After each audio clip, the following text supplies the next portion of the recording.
Salah satu problem di Indonesia ini orang nggak tahu sejarah, malas belajar sejarah. Saya beri beberapa contoh kesalahan pemerintah karena tidak mengerti sejarah. Dan juga mungkin ini pemimpin Islam juga banyak yang melakukan kesalahan karena tidak begitu mempelajari sejarah, tidak mengerti. Contoh yang selalu saya kemukakan, kalau nggak salah di TV tadi malam saya ulangi lagi, Bung Karno. Bung Karno itu menjelang Gestapo mengembangkan ideologi Nasakom. Masih ingat? Kalau usia Anda masih sekitar usia saya 77, tentu ingat. Tapi yang muda-muda mungkin nggak ingat.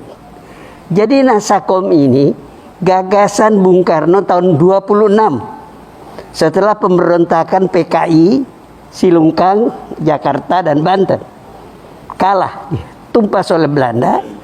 Dan pemberontak dibuang ke Bovendigul. Bovendigul itu di Papua sekarang. Bung Karno melihat pemberontakan itu gagal karena tidak ada persatuan.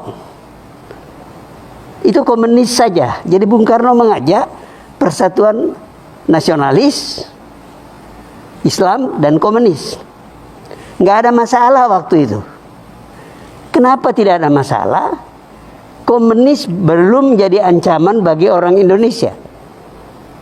Tahun 48, bapak-bapak, ibu-ibu, mudah-mudahan belajar sejarah, tahu ada pemberontakan PKI di Madiun. Banyak korbannya. Korbannya itu banyak alim ulama, ya, perwira-perwira TNI, tokoh-tokoh birokrasi, dan sebagainya. Sejak itu, cara orang Indonesia yang bukan komunis melihat Indonesia itu sebagai ancaman. Lalu terjadi apa yang sebagian besar kita ingat, Gestapo tahun 65. Sejumlah jenderal itu dibunuh oleh PKI. Keadaan itu memperburuk kemungkinan mengembangkan persatuan berdasarkan Nasakom. Akhirnya akan Bung Karno tersingkir dan Nasakom itu tidak dibicarakan lagi, habis sudah sejarahnya. Nah, ini adalah pengalaman yang terekam dengan baik di kalangan orang-orang yang pernah menjadi korban PKI. Siapa itu? Orang-orang Islam yang banyak disembelih oleh PKI dan tentara. Makanya kalau Anda lihat sekarang penentangan terhadap rencana undang-undang HIP itu adalah orang-orang Islam dan tentara, pensiunan tentara terutama, karena yang tentara nggak boleh berpolitik lagi, gitu.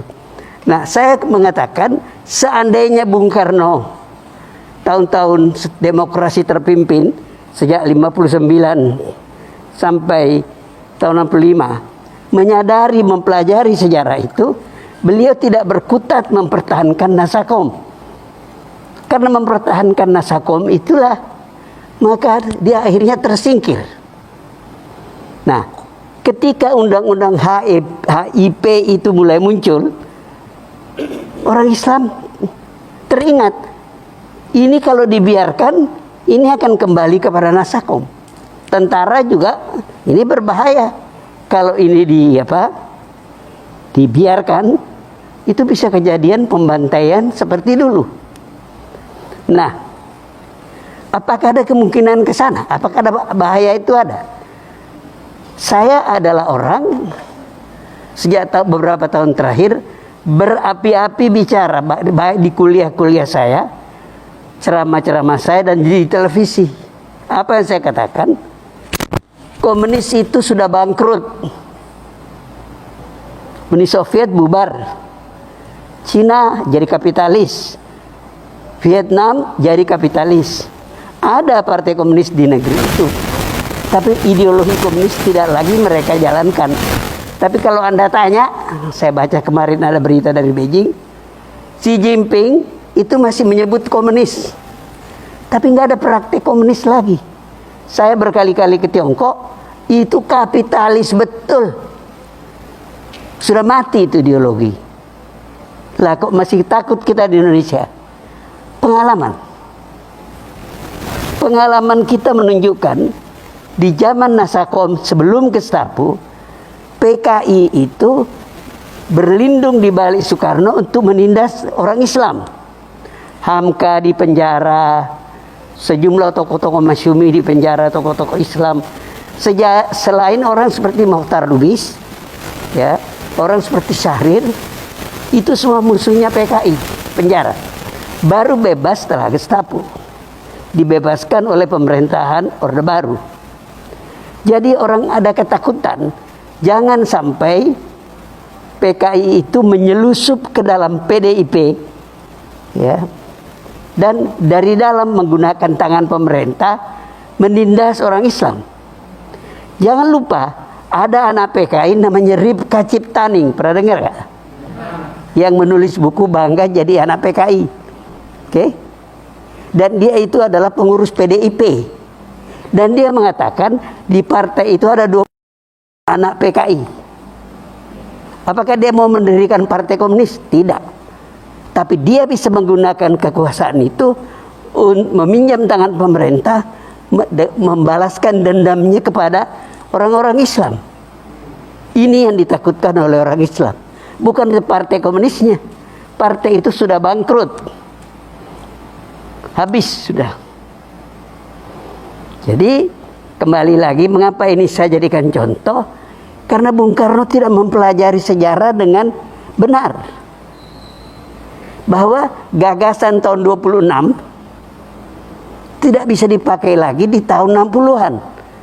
Tahun 26 tidak ada komunis internasional, tidak ada perang dingin, tidak ada pertentangan antara Amerika dengan Uni Soviet.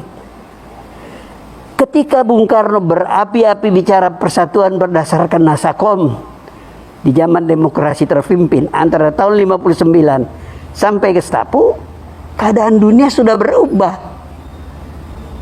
Perang dingin luar biasa hebatnya.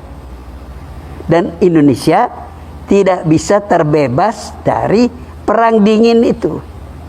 Tidak ada negara yang bisa bebas dari pergolakan zaman itu. Nah, seandainya Bung Karno belajar sejarah dengan baik, dia tidak paksakan kehendaknya untuk masyarakat Indonesia. Akibatnya fatal. Berapa banyak orang terbunuh setelah Gestapo itu. Tidak semua orang itu komunis. Banyak yang nggak ngerti apa-apa. Saya termasuk wartawan pertama yang datang ke Pulau Buru tahun 68 saya kira. Gelombang pertama orang-orang tahanan itu dilepas. Saya interview beberapa orang. Yang saya ingat ada seorang pakai kopiah haji di tengah-tengah lapangan gitu. Saya datangi, Bapak Haji ya? Ya Pak. Loh, Bapak kok PKI? Dia bilang, katanya Pak, PKI itu Partai Kaji Indonesia. Coba lihat lihainya komunis itu. Kaji. Jadi ini Bapak ini nggak ngerti apa-apa. Dipropagandai, mungkin dapat fasilitas, dan PKI kan jago dalam soal-soal seperti itu. Dia bagi-bagi tanah para ulama, para pesantren begitu, kepada orang-orang yang tidak mengatakan ini orang-orang Islam ini kapitalis memeras rakyat. Kamu ambil tanahnya. Nah, ini kemudian menjadi bahan konflik, sehingga setelah Gestapo banyak pembantaian terhadap orang-orang PKI karena dia dulu merampas tanah-tanah wakaf, tanah-tanah para haji yang dianggap sebagai pemeras dan sebagainya. Nah, dari pengalaman sejarah itu tadi saya melanjutkan uraian Anda mengenai pentingnya sejarah itu. Dari pengalaman itu kita lihat kalau tidak hati-hati membaca sejarah, Anda akan berbuat salah. Contoh yang baik. Di tahun-tahun 20-an, 30-an, itu Belanda berkampanye, itu otak pemikirannya Profesor Snoeck-Horgeroonya berkampanye membuat orang-orang Islam itu sekuler.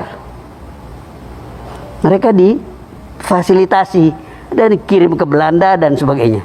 Orang Islam kan tidak punya apa-apa.